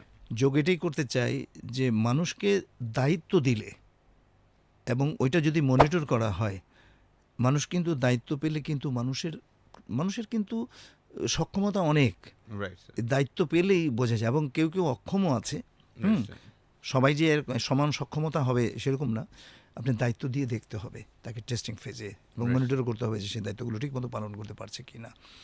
যে পারবে হিল কাম আপ। এটা না, ব্যাকআপে তো উনি আছে, অসুবিধা নেই, যদি ফেল করে সে তো আছে, ব্যাকআপ সাপোর্ট তো দিবই, সাপোর্ট দিবই। এটা সেই বুঝতে হবে। জায়গাটা। কিন্তু তাকে ইয়ে দিতে হবে, কাজ দিতে হবে, দিতে হ্যাঁ হবে। সময় কাজ দিতে হবে এবং তাকে এম্পাওয়ারমেন্ট দিতে হবে যে ঠিক আছে করো তুমি, ব্যাকআপে Right. আমি আছি। রাইট, এটা করলে কিন্তু মানুষের ডেভেলপমেন্ট আসে, এটা আমার মনে হয়েছে। হ্যাঁ আমার মনে হয় যে ডেভেলপমেন্ট আসে, ভেরি গুড হ্যাঁ স্যার। দায়িত্ব না দিলে। স্যার, এবার আমার পরের আপনার কাছে আরেকটা প্রশ্ন, সেটা হচ্ছে যে এআই বা আর্টিফিশিয়াল ইন্টেলিজেন্স, এইটা ম্যানেজার হোক আর সেলস প্রফেশনাল হোক অথবা টপ টায়ার হোক, এটা গুরুত্বটা আপনার কাছে সেলস প্রফেশনালদের জন্য কতটুকু গুরুত্বপূর্ণ মনে হচ্ছে বলে মনে হয় স্যার, এবং কেন? দেখেন এর কনসেপ্টটা তো একদম নতুন অনেকটা, এবং অনেকে ইউজও করছে। ফেসবুকে তো এর ছড়াছড়ি বিভিন্ন এক একজন এক এক রকমভাবে তৈরি করে করতেছে। Right sir. তো এটা জিনিসটা হয় কি, আমরা ফেসবুকটাকে দেখি, আমরা এটা কিন্তু খুব ভালোভাবেও নেওয়া যায়, এবং কেউ যদি মনে হয় যে না অন্যভাবে ডিরেল হয়ে যেতে চাই সেটাও পারবে করতে। Right sir. এখন এআইয়ের যে ব্যাপারটা, এর ভালো জিনিসটা আমাকে নিতে হবে আমি মনে করি, কেন সামনে তো ভালো খারাপ সব কিছুই আছে, এবং আমরা সেন্সেবল মানুষ, আমরা বুঝি কোনটা ভালো দিক কোনটা মন্দ দিক। মন্দ দিকটা অ্যাভয়েড করাই ভালো, ভালো দিকটা আমরা নেওয়াই ভালো, right sir. To enrich myself. তো আমি এআইয়ের ব্যাপারটায় ঠিক আছে, আধুনিক একটা জিনিস, এবং এটার পজিটিভ জিনিসগুলো আমার মনে ক্যাপিটালাইজ করা দরকার। Right sir. এবং এর এখানে অযথা অনেকে আছেন সময় নষ্ট করে, যেটা আনপ্রোডাক্টিভ কোনো কাজে সময় নষ্ট করবে, ওটা আমি মনে করি না। এটা যারা এআই নিয়ে বেশি কাজ করে, আমি তাদের ব্যাপারেই বলবো যে এর ভালো জিনিসটা মানে যেটা প্রোডাক্টিভ সেটা প্রোডাক্টিভ নিয়ে হবে, একটু ওটা নিয়ে করা কাজ খুব করাটা জরুরি। জরুরি হয়ে গেছে। এবং আমি যদি এআই এর সাথে আমি সম্পৃক্ত না হই, তাহলে দেখা যাবে যে আমি মানে এই বিশ্বায়নের যুগে, হ্যাঁ গ্লোবালাইজেশনের যুগে আমি কিন্তু একটু পিছিয়ে পড়ে যাব অনেক কিছু থেকে। Right, sir, right, sir. হ্যাঁ ওই জন্য একটু আপডেট থাকা আর কি এই জিনিসটা। স্যার, আপনাকে এবার আরেকটা প্রশ্ন হচ্ছে যে আপনি তো এখন টপ টায়ার লেভেলে আছেন, এবং রিসেন্টলি আপনাদের টোটাল টিমকে আপনারা ট্রেনিংয়ের আওতায় নিয়েছেন, একবার এরিয়া ম্যানেজার থেকে শুরু করে টপ টায়ার পর্যন্ত। কোম্পানিগুলো সাধারণত ট্রেনিং ইনভেস্টমেন্ট করতে চায় খুব কম, কিন্তু আমি এরিস্টো ফার্মাকে একটু ব্যতিক্রম দেখলাম। এখন আপনি তো এরিস্টো ফার্মার সাথে অনেকদিন ধরেই আছেন, ট্রেনিং করালে আসলে বেনিফিট হয় কিনা, আর ট্রেনিং আসলে করানোই বা দরকার কিনা? যদি আপনি এই কিছুক্ষণ আগে বললাম যে training makes a man perfect, হ্যাঁ রাইট। ট্রেনিংটা অবশ্যই দরকার। আপনি সব প্রফেশনেই দেখবেন ট্রেনিং আছে। আপনি মিলিটারিতে যান, ওখানেও ট্রেনিং আছে। আপনি আমাদের সরকারি যারা কর্মকর্তা কর্মচারী আছে তাদের মধ্যেও কিন্তু ট্রেনিং আছে। ইভেন যারা এমপি হন ওনাদেরকেও কিন্তু ট্রেন্ড আপ করা হয়, হ্যাঁ যে কীভাবে চলাফেরা করবে, কথা বলবে কীভাবে, এগুলো। তো ওগুলো কেন করা হয়? পারফেকশনের জন্যই তো করা হয়, তাই না? সো আমরা যারা প্রফেশনে আছি, আমরা যদি ট্রেনিং নেই এবং এটা যদি রিয়েলি ইট ওয়ার্কস, সমস্যা তো নেই।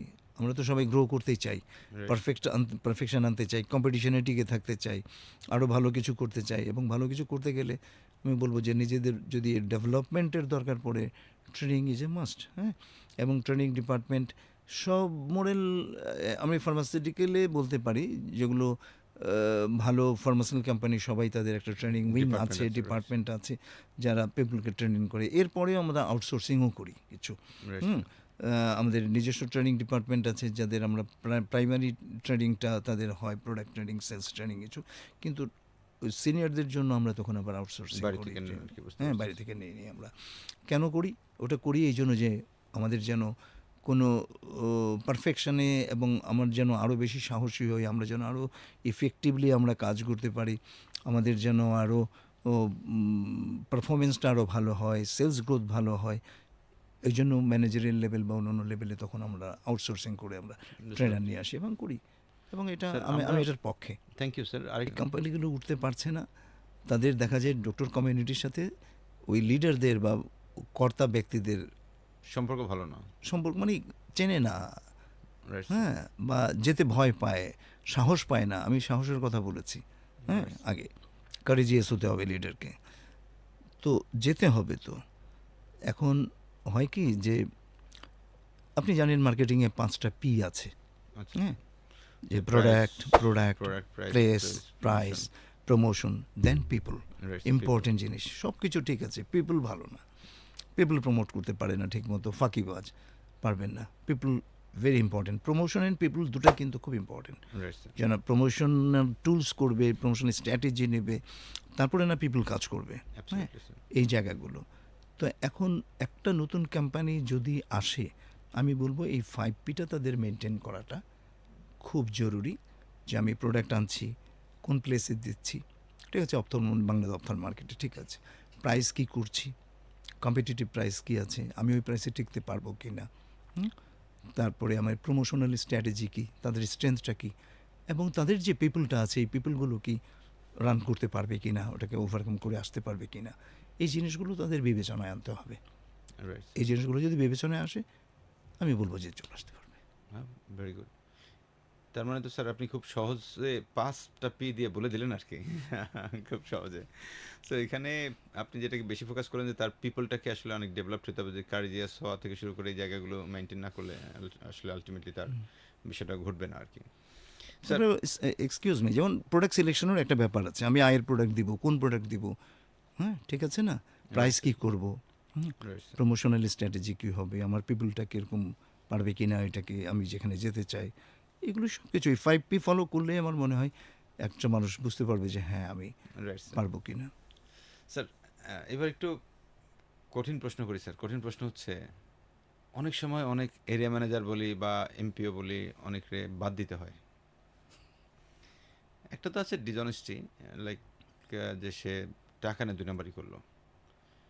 আমি এইটাকে বাদ দিলে হুম, আর কি কারণে বেসিক্যালি একজন এমপিও বা এরিয়া ম্যানেজার বা রিজিওনাল ম্যানেজারকে আসলে স্যাক করা হয় আপনার দৃষ্টিতে? এক নম্বর হচ্ছে ডিসঅনেস্টি, আপনি যেটা বললেন ওটা তো ঠিক Right, sir. আছে। ডিসঅনেস্টি, ইনসিনসিয়ার যেগুলো হয় এগুলো এক নম্বর। তারপরে সেলসও একটা বড় পার্ট, যে সেলসটা হচ্ছে না, বাট কেন হচ্ছে না আমাকে চিন্তা করতে হবে। Either the man problem or the territory problem Okay. আমাকে আনতে হবে। ওই ছেলে কেন পারছে না, যেমন আমি তো আগে সেলসটা দেখবো, তারপরে ডিসঅনেস্টি তো দেখছি।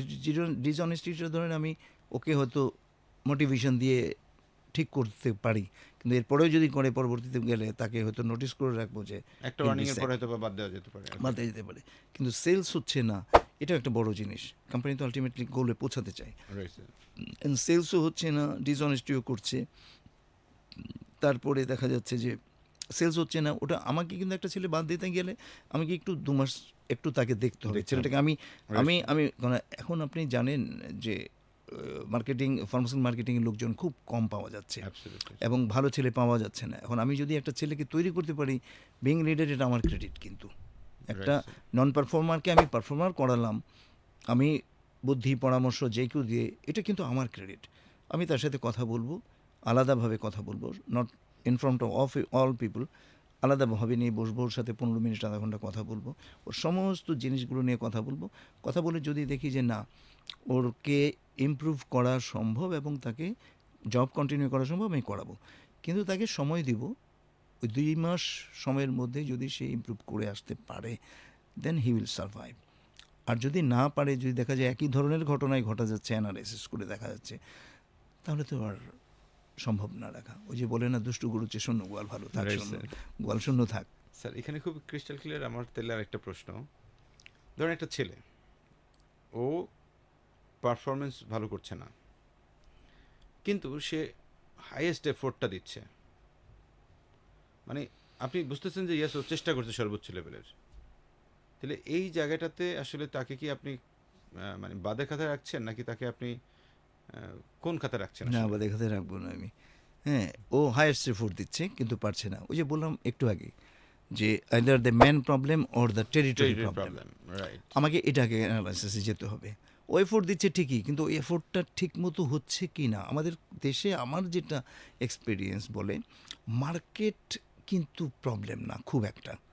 হ্যাঁ, প্রবলেম হয় কিন্তু পিপলে। Okay. এফোর্ডে কোনো সমস্যা আছে কি না, তার নলেজেবল কি না, তার সাহস আছে কি না, রিলেশন আছে কি না কাস্টমারটার সাথে, প্রেসক্রিপশনের ইয়েটা কীরকম জেনারেট করতে পারছে কি না, যে জন্য সে টার্গেট মিট করতে হবে। এবং আমরা টার্গেট সেট করি according to the potentiality of the territory, তাই না? Right, sir. এখন দেখা গেলো যে আমরা পটেনশিয়ালিটি অনুযায়ী টেরিটরি দিলাম, কিন্তু সে ওইটাকেও পারছে না। তখন আমাকে অ্যানালাইসিসে যেতে হবে যে কোন জায়গাটায় তার সমস্যা, market problem or the people problem. People problem হলে পিপলকে শোধরাতে হবে, মার্কেট প্রবলেম হলে মার্কেটেও শোধরানো যাবে যে মার্কেটটার নেচারটা কী চায়, কাস্টমারের কী নিড আছে, try to find out the need of the customer, যেটা প্রেসক্রিপশন জেনারেশনে সহজ হবে। মানুষ অনেক নিড থাকতে পারে, রাইট হ্যাঁ, অনেকে মনে করে বোধহয় মানুষের খালি টাকারই দরকার। নো, অনেক নিড থাকে, দেয়ার আর 6 নিডস, হ্যাঁ, এরকম আমরা পড়েছি। তো এরকম সোশ্যাল রিকগনিশন চায় কেউ, রাইট কেউ টু অ্যাভয়েড লস, অনেকের নিড হতে পারে, অনেক কিছু থাকতে পারে।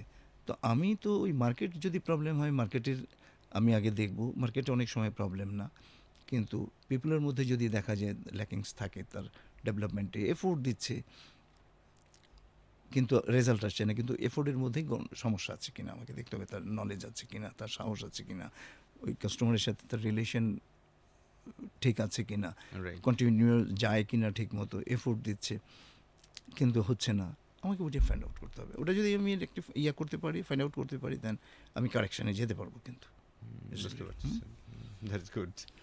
এটা একটা ভালো দিক স্যার, যে আমরা তো আসলে প্রচুর ইনভেস্টমেন্ট করি। সো আমার একটা সময় মার্কেটে খুব প্রচলিত ছিল যে কাস্টমার ইজ দ্য কিং, এটা ছিল একটা সময়। কিন্তু নতুন গাইডলাইন বলছে, গ্যালাপের লাস্ট যে রিসার্চ বলছে, এখানে টপ 500 যে কোম্পানিগুলো আছে, এরা এমপ্লয়িকে বলছে employee is the king, not customer is the king. কারণ আমি যদি একটা স্যাটিসফাইড এমপ্লয়ি দিয়ে কাস্টমারকে সার্ভ করতে পারি, তখন ওই একটা বাজে কাস্টমারকেও আমি অনেক ভালো সাপোর্ট দিয়ে, ভালো সার্ভিস দিয়ে আমার আয়ত্তে নিয়ে আসতে পারবো। কিন্তু একটা ডিসস্যাটিসফাইড এমপ্লয়ি দিয়ে যদি আমি কাস্টমারকে সার্ভ করি, আমার অনেক ভালো কাস্টমার চলে যাবে। সেজন্য নতুন কনসেপ্টে বলছে এমপ্লয়ি ইজ দ্য কিং। না, আমি এটার সাথে দুটোই লাগবে আমার কাছে মনে হয়। ডেফিনেটলি স্যার, দুটো লাগবে, মানে আমি এমপ্লয়কে গুরুত্ব অবশ্যই দিব। আমার কোম্পানিতে যেমন এই রিসেন্টলি আমাদের কিছু আরও ফাইন্যান্সিয়াল বেনিফিট এই আমাদের এপ্রিল থেকে আমরা দিচ্ছি, অ্যাড করেছি। তো আমরা কিন্তু employee friendly company Aristo Pharma, আপনাকে আমি নির্দ্বিধায় বলে দিতে পারি। এবং আপনি যেটা ফ্রেন্ডলি যে স্যার, আমি এটা একটু করেছি, আমি যদি আপনাদের কাজ করেছি, আমি খুবই সারপ্রাইজড হয়েছি। আপনাদের এখানে ডিএমডি স্যারের একটা প্রফিট বোনাস আছে, মানে এমনিতে তো প্রফিট বোনাস তারা পায়, সবাইকে দেন উনি, সে ডিএমডি স্যারের পক্ষ থেকে আলাদা একটা প্রফিট বোনাস থাকে, এবং সবাই যে ইকুয়াল, সবারই ইকুয়াল, আমি যা পাবো এমপিও তাই পাবে। মানে আমি না পুরো হয়ে গেছে রে, আরে কি ব্যাপার আছে। তো এই যে জায়গাগুলো, ইভেন তারা ম্যারেজ অ্যালাউন্স, বাচ্চার অ্যালাউন্স, বাচ্চার ভর্তি অ্যালাউন্স, আরে কত যে কাহিনী পায়, অনেক কিছু পায় তারা। এটা ফ্রেন্ডলি, হ্যাঁ, এমপ্লয় ফ্রেন্ডলি স্যার, এটা আমি বললাম যে এমপ্লয় ফ্রেন্ডলি এই কোম্পানি। এবং আপনি যেটা বললেন যে এই কাস্টমার ইজ দ্য কিং, আমার কাস্টমারকেও যেমন আমাকে একটু ভ্যালু অ্যাড, ওনাকেও ভ্যালু দিতে হবে। আমার যে এমপিওটা কাজ করছে ওকেও কিন্তু আমাকে ভ্যালু, এই দুটো ভ্যালু জায়গায় ভ্যালু অ্যাড করলে আমি বলবো দ্যাট উইল মেক সেন্স। এটা আউটপুটটা আরও ভালো আসবে। এক পক্ষ না, দুই পক্ষকেই উইন উইন সিচুয়েশন বলতে পারেন। Let him win, let me win, হ্যাঁ, দুজনকেই এটা উইনে থাকতে হবে। এটা করলে আমার মনে হয় ভালো হবে একটা। স্যার আরেকটা স্যার, আমাদের এই পাবলিক ডিমান্ড প্রশ্ন করি স্যার। পাবলিক ডিমান্ড প্রশ্ন কেন স্যার? আপনার কাছে প্রশ্ন করার উদ্দেশ্য হচ্ছে যে আপনি যেহেতু স্যার অনেক টপ টায়ারের মানুষ, তো স্যার সেজন্য আমরা যারা ফিল্ডে কাজ করি, ধরেন একজন এমপিও, একটা বড় কষ্টের জায়গা হচ্ছে আমি যখন কোনো ডিপোতে যাই, অর্ডার সাবমিশন হোক বা কোনো একটা প্রয়োজনে হোক, অথবা কোনো একটা প্রোডাক্ট আনতে যাই, তখন ডিপো ইনচার্জ যিনি, একজন ডিএ যিনি, এনারা কেউই আমাদের সাথে ভালো ব্যবহারটা করে না। তারা মনে করে যে তারা হচ্ছে একমাত্র কোম্পানির সব লোক, আর আমরা হচ্ছে জাস্ট একটা পাট পাতা টাইপের, কোনো রকম পাত্তা মাত্তা দেয় না। এবং এটা বেশিরভাগ কোম্পানিতে এটাই চলছে, ডিস্ট্রিবিউশন এন্ড সেলস, এটা একটা কমন বিষয়। আমি কোনো কোম্পানির নাম বলছি না, কারণ আমি নিজেও এটা নিয়ে কাজ করেছি এবং একটা কোম্পানি পরবর্তী চেঞ্জ হয়েছে। তো এই জায়গাটাতে স্যার আসলে আপনার অবজারভেশন কি, এবং এটাতে আসলে কোনো সলিউশন করা দরকার কি? আপনি যেটা বলেছেন এটা একদমই সত্যি কথা, হ্যাঁ, একদমই সত্যি কথা। যে আমি মনে করি ওই যে ইমপ্যাথির কথাটা বললাম, সিম্প্যাথি, ইমপ্যাথি, এই কথাগুলো তো আসে বিভিন্নভাবে। একটা এমপিও বা এমআইও সে কিন্তু ফিল্ড লেভেলে কাজ করে, ফিল্ড লেভেলে কাজ না যে ধান খেতে কাজ করে, ফিল্ডে কাজ করে, ক্লিনিক, হসপিটালস, এগুলো ডক্টরস চেম্বার, এগুলো কাজ করে। কখনো দেখা যায় বৃষ্টিতে ভিজে, রোদে শুকায়, অনেক সময়ই এরকম হয়ে যায়। তো সে অফিসে এসে যদি একটা ডিপো অফিস এমন কিছু না আহামরি, রাইট এখন ওখানকার যে ডিপো ইনচার্জ যদি তার সাথে ভালো ব্যবহার না করে, আমি বলবো এটা, আমি বলবো যে প্রোডাক্টিভিটির ক্ষেত্রে বা এমপিওর ক্ষেত্রে এটা একটা কি বলবো যে ইয়ে না, এনকারেজিং কিছু হলো না, বরং ওই যে বললেন না অনেকে জব ছেড়ে দিতে চায়, এরকম একটা সিচুয়েশন কিন্তু আসবে। কিন্তু একটা এমপিও কিন্তু অনেক কিছু সহ্য করে, তার প্যাশেন্সটা অনেক বেশি, অনেক কিছু বাইরে অনেক কোথায় বসদের অনেক সময় বকাঝকা শুনতে হয়। এখন অর্ডার সাবমিট করতে এসে ডিপোতে এসেও যদি ডিপো ইনচার্জ যদি তার সাথে ওরকম একটা রূঢ় ব্যবহার করে বা কিছু একটা করে, এটা করে কিন্তু তাকে স্যাটিসফ্যাক্টরি লেভেলটা হাই হতে পারে না। হ্যাঁ, সে কিন্তু আদারওয়াইজ চিন্তা করতে হয় তাকে বা হয়ে যায়। তো আমি বলবো যে জায়গাটা একটা চেঞ্জ আনা উচিত, বিশেষ করা করে দরকার। হ্যাঁ অবশ্যই এখানে সব, শুধু ডিপো ইনচার্জ না, সবাইকেই, সব প্রফেশনকেই অনার করতে হয়। যেমন Absolutely, sir. ডিপো ইনচার্জকেও যেমন সে অ্যাপ্রোচটা ভালোভাবে করবে, ডিপো ইনচার্জও বুঝতে হবে যে এই ছেলেটা অর্ডার এত কষ্ট করে নিয়ে আসছে, এই অর্ডার ফার্স্ট লাইন ছেলেরাই তো কোম্পানির পিলার এক একটা, Right, এটা sir. তো বুঝতে হবে, তাই না? Right, sir. এবং তাদেরকে তো বরং আমি আরও বেশি আপ্যায়ন করব। সে আসছে ভাই দেখে তো আমি আসলে ডিপো দূর ইনচার্জ থেকে বেতন ডিপো পাই, ইনচার্জ আমি আমার বেতন পাই, দিয়ে বেতন পাই। কোথায় পাই? আমি তো সেলসের জন্য আমি রেসপন্সিবল, আমি হয়তো প্রসেস করে দিচ্ছি, তাই না, হিসাব নিকাশ রাখছি। কিন্তু এই প্রেসক্রিপশন জেনারেট করে এই যে সেলসটা নিয়ে আসছে, ওকে তো বরং এক কাপ চা খাওয়ানো দরকার, ভাই পানি খান, আপনি ঘুরে আসছেন। বিহেভিয়ার এমন করবে যে সেজন্য আরও ইন্সপায়ার্ড হয়, সেজন্য আরও ভালোভাবে কাজ করে। কিন্তু আমি বলবো যে এইটা যদি এখন কেউ মনে করে যে না আমি অফিসে বসি ফ্যানের বাতাস খাচ্ছি বা এসির বাতাস খাচ্ছি, ও তো বেটা ইয়েতে থাকে, কিন্তু রাস্তায় ওই থাকে। ছেলেটা যে ভবিষ্যতে মার্কেটিং ম্যানেজার হতে পারে বা ডাইরেক্টর হতে পারে, এইটা হু নোজ, তো অসংখ্য তো স্যার, কয়দিন পর তো সেই স্যার ডাক্তার একটা সেই অবস্থা সাথে অবস্থা হয়ে যাবে। কিন্তু আমি বলবো যে এইটা তো ধরেন এক প্রফেশনের সাথে আরেক প্রফেশনের বা একজন আরেকজনকে আমি বলবো অনার করা উচিত, যে লেভেলে যে কাজ করুক না কেন। হ্যাঁ, একটা এমআই এসে আমার কাছে যদি আসে, আমি যদি তাকে দুটো কথা বলি, সে কিন্তু অনেক খুশি হয়ে যাবে যে স্যার আমার সাথে ঘাড়ে হাত দিয়ে একটু কথা বলেছে, আমার মাথায় হাত দিয়ে বলেছে। হ্যাঁ, তো এই জিনিসগুলো কিন্তু তাদের জন্য অনেক ইন্সপায়ারিং, অনেক। আমি আমার লাইফেও দেখেছি যে সুইতে অনেক লিডার আছে, অ্যানুয়াল কনফারেন্স আসছে, আমার ঘাড়ে হাত দিয়ে হাঁটছে, সেলস ম্যানেজার আমার ঘাড়ে হাত দিয়ে হাঁটছে, আমার তখন অনুভূতিটা কেমন হয় বুঝেন? তখন আমি এমআইও এসএমআইও বিশাল ব্যাপার অন্যরকম, যে সেলস ম্যানেজার আমার ঘাড়ে হাত দিয়ে উঠে। তো এরকম যদি আসে, আমি বলবো যে এই বিহেভিয়ার চেঞ্জ হওয়া উচিত। এবং আমি মনে করি প্রত্যেক প্রফেশনের লোককেই সম্মান করা উচিত, যে সে যেই লেভেলেরই হোক না কেন, হ্যাঁ, প্রত্যেকে সম্মান একটা করবে আর কি। একটা অনার থাকা উচিত মানুষের। Right, sir. আমরা অনার করবো, ধরেন ছেলেরা অনার করবে তাদেরকে, তাদের সাথে ভালো আচরণ করবে, তাদের উচিত হবে যে হ্যাঁ এরা Right, sir. কাজ করে, এরাই তো কোম্পানির সেলস এনে দেয়, তাদের প্রতি আমাদের একটা সদয় হওয়া উচিত, Right, sir. বিহেভিয়ারটা ভালো হওয়া উচিত। এটা আপনি ঠিকই বলেছেন যে এই বিহেভিয়ারটা চেঞ্জ হবে। চেঞ্জ করা দরকার স্যার। পিএমডিতে তখনই আপনি প্রোডাক্ট ম্যানেজমেন্টে সাকসেসফুল হবেন, এটা তো মার্কেটিং বলি আমরা না। Right, sir. এই মার্কেটিং ডিপার্টমেন্টে যারা কাজ করে, তাদেরকে কাস্টমারের বিহেভিয়ার, কাস্টমার সম্বন্ধে ধারণা থাকতে হবে স্বচ্ছ, Right, মার্কেট সম্বন্ধে, কাস্টমার সম্বন্ধে, বিহেভিয়ার সম্বন্ধে, কী তার পছন্দ অপছন্দ, সেটা সম্বন্ধে ধারণা থাকতে গেলে কিছু দিন হলেও, কিছু মাস হলেও সেলসের সাথে একদম ওতপ্রোতভাবে একটু কাজ করতে হবে, কন্টিনিউয়াস। Right, sir. 3 মাসও হতে পারে, 2 মাস হতে পারে, 6 মাস হতে পারে। তারা কাজ করে কিন্তু বুঝতে পারবে যে আসলে আমার স্ট্র্যাটেজি কীভাবে হবে, কাস্টমারের নিডটা কী, কাজের ধরন কী, কীভাবে লিটারেচার করলে আমরা ওই নিডটি ফুলফিল করতে পারবো, অনেক কিছু চলে আসে, যেই জিনিসগুলো আমাদের দেশে খুব সম্ভব। সেলসের সাথে আমি নোভাটিসেও দেখেছি, সেলসের সাথে মার্কেটিংয়ের, দ্যাট ইজ পিএমডির একটা Gap. গ্যাপ থাকে। হ্যাঁ, সবাই বলে আমি বড়, ও বলে আমি বড়, হ্যাঁ, এরকম সব জায়গায় এরকম। কিন্তু আমি বলবো যে মার্কেটিং যদি প্রপার হয়, প্রপার মার্কেটিং হলে সেলস কিন্তু বাই প্রোডাক্ট, Absolutely. কারণ সেলস তো একটা ছোট পার্ট। ছোট্ট পার্ট। সেলস তো Marketing একটা সেলসম্যান অংশ। করে, মার্কেটিং হচ্ছে কোর জায়গা, কোর অফ, Right, এটা সেলস মার্কেটিং বলতে এটা কোর জায়গা। এই জায়গাটায় তাদের অনেক নলেজেবল হতে হবে, মার্কেট নলেজ, কাস্টমার নলেজ, কাস্টমারের নিড সব কিছু বুঝতে হবে। দেন সে কিন্তু স্ট্র্যাটেজি নেবে, সে লিটারেচার ডিজাইন করবে, সব কিছু করবে। সে যদি ওইরকম না যায়, ওখানে কাস্টমারের সাথে যদি ইয়ে না হয়, তাহলে কিন্তু সে প্রপারলি কিন্তু ওটাকে তৈরি করতে পারবে না ওই স্ট্র্যাটেজি, অ্যান্ড Right. ওটা কিন্তু খুব একটা কাজ করবে না ফিল্ডে, যারা ইমপ্লিমেন্ট করবে তাদের ক্ষেত্রে কাজ করবে না। ওই জন্য বললাম যে প্রপার মার্কেটিং যদি হয়, আপনি সব দিক থেকে এই অ্যানালাইসিস থেকে প্রোডাক্ট এই লঞ্চিং থেকে শুরু করে যত কিছু স্ট্র্যাটেজি যা কিছু হবে, এ তো মার্কেটিং ডিপার্টমেন্টই নেই, কিন্তু ওটা যদি প্রপারলি হয়, আমি ওই যে বললাম সেলসটা হচ্ছে বাই প্রোডাক্ট, চলে আসবে। সেলস পিপল যদি ঠিক মতো কাজ করে ওইটার উপরে, সুপার। Right, sir.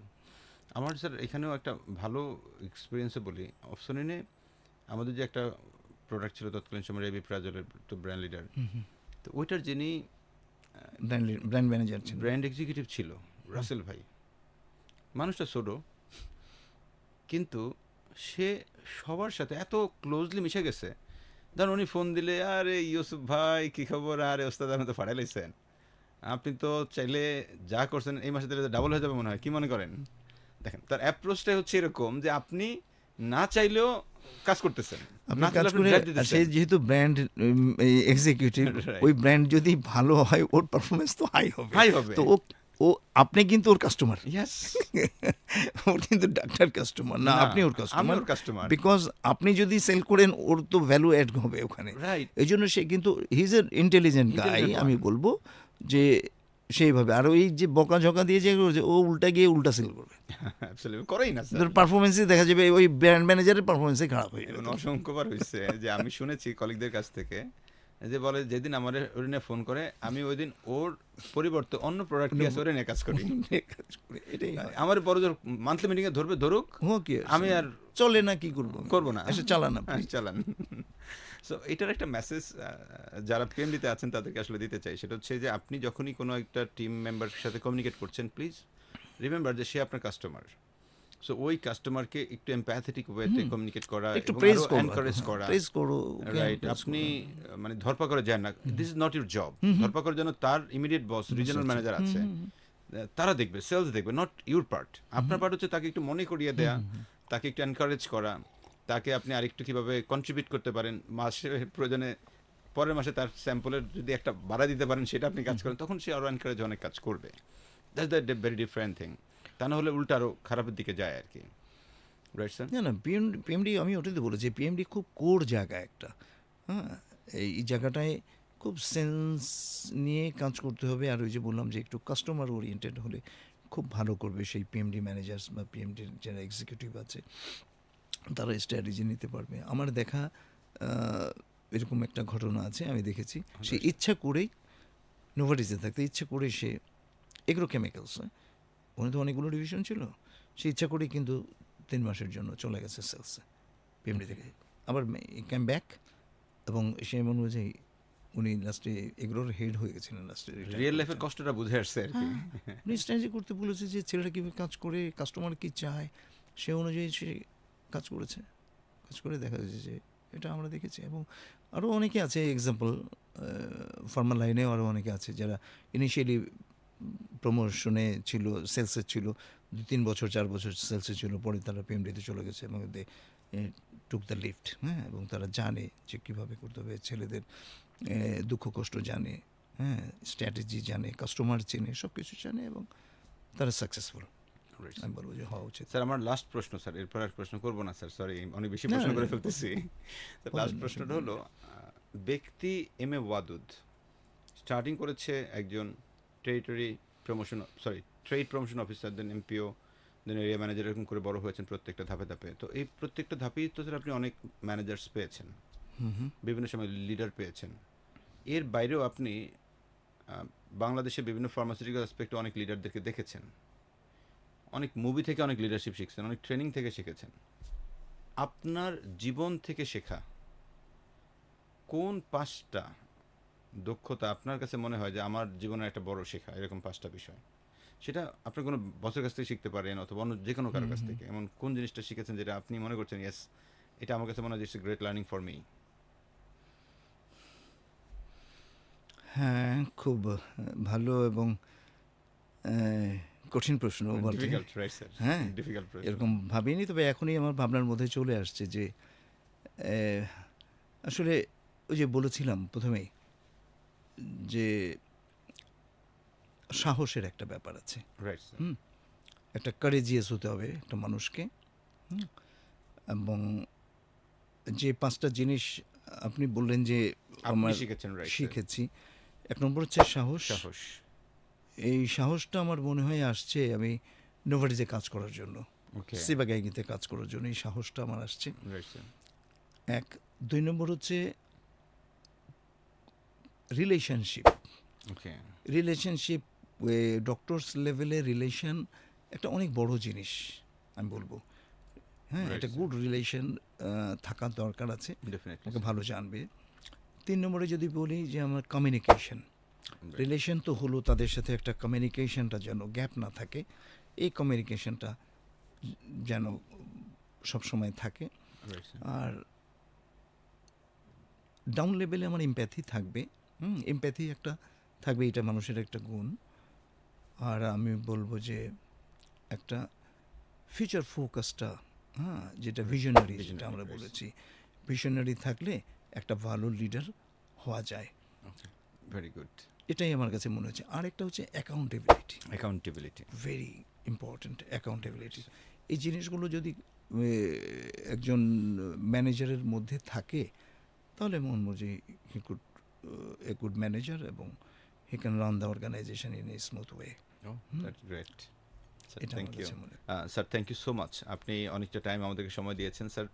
এমনিতে আমাদের এই আই ডিভিশন বা অপথলমিক ডিভিশন এই সেক্টরের মানুষদের জন্য আপনার যদি ক্লোজিং কোনো রিমার্কস থাকে, কারণ অনেক কথা বলেছেন, সেই জায়গাটা থেকে আপনার যদি আর কোনো ক্লোজিং রিমার্কস থাকে আমরা সেগুলো শেষ করবো আর কি।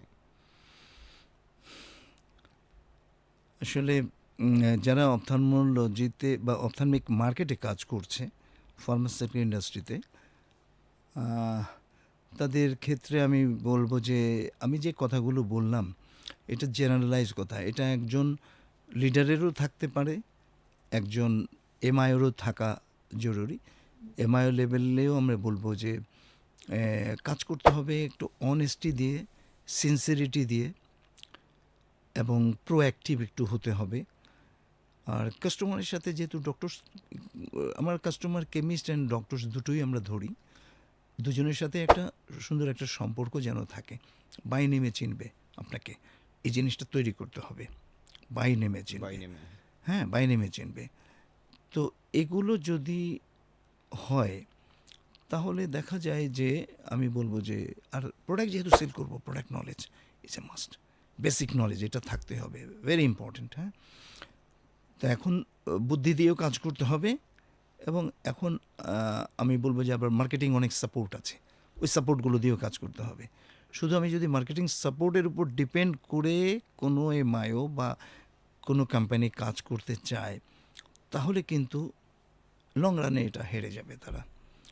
আমি বলবো নলেজেবল হতে হবে, পাশাপাশি মার্কেটিং সাপোর্ট যে কোম্পানির যা যা আছে ওই সাপোর্টগুলো পাশে থাকবে। এই দুটো জিনিস যদি এক হয়, আমি বলবো যে that will works nicely. Thank you. এটাই তাদের জন্য আমার কথা। লাস্ট কথা, thank you sir, thank you so much, আপনি আমাদেরকে সময় দিয়েছেন। ডিয়ার ভিউয়ার্স, এতক্ষণ আপনারা যা দেখলেন বেসিক্যালি অনেক ইন ডেপথ কথা আপনি জানলেন, স্পেশালি অপথলমোলজি এই গ্রুপটাতে।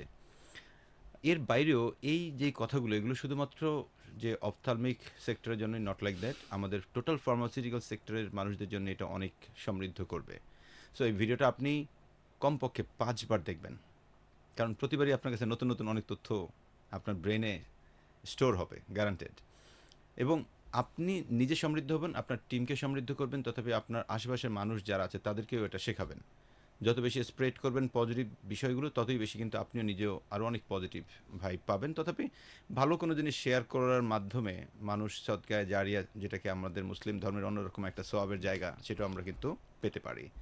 এবং এই ভিডিওটা যদি মনে করেন ইয়াস আপনি আরও ভালো পরিসরে নিজে শিখতে চান, সেক্ষেত্রে আপনার নিজস্ব কোনো চ্যানেল, নিজস্ব কোনো ইউটিউব চ্যানেল, নিজস্ব কোনো জায়গায় আপনি ডাউনলোড করে সেভ করে চালাইতে চান, ইয়াস ওয়েলকাম। বিকজ আমাদের এই ভিডিওটা কোনো রকম কপিরাইট করা নাই, যার কারণে আপনি এটা আপনার মতো করে ইউজ করতে পারবেন, এবং আপনি এটা মানুষকে ছড়িয়ে দিবেন, এবং আজকের পর থেকে আপনি নিজেকে আরেকটু সমৃদ্ধ করবেন, এই প্রত্যাশাই রাখছি।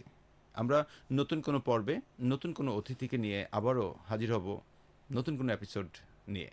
সে পর্যন্ত আমাদের সাথে থাকুন এবং পজিটিভিটি ছড়াবেন, এই প্রত্যাশাই করছি। Sales podcast the sales leadership show এর আজকে এ পর্যন্তই। আসসালামু আলাইকুম।